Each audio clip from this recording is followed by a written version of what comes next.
ক ও খ একত্রে একটি কাজ ৮ দিনে করতে পারে, ক কাজটি একা ১২ দিনে শেষ করতে পারে, তাহলে খ একা কত দিনে কাজটি শেষ করতে পারবে? যদি এই ধরনের অঙ্ক পরীক্ষায় আসে তাহলে একটি শর্টকাট নিয়ম হচ্ছে যে একা কাজটি করবে সেই একা যে থাকবে সেই একা গুণ একত্রে, অর্থাৎ এখানে একা ক রয়েছে এজন্য ক গুণ একত্রে ভাগ ক গুণ একত্রের পরে ক বিয়োগ একত্রে। অর্থাৎ শর্টকাট হচ্ছে যে একা থাকবে, যদি এখানে খ একা কাজ করতো তাহলে হতো খ গুণ একত্রে ভাগ খ বিয়োগ একত্রে।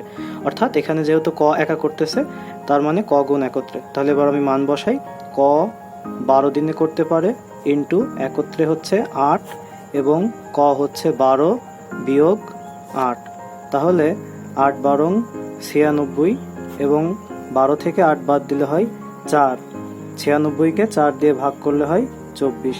এটি হলো আমাদের কাঙ্ক্ষিত উত্তর। ধন্যবাদ সবাইকে।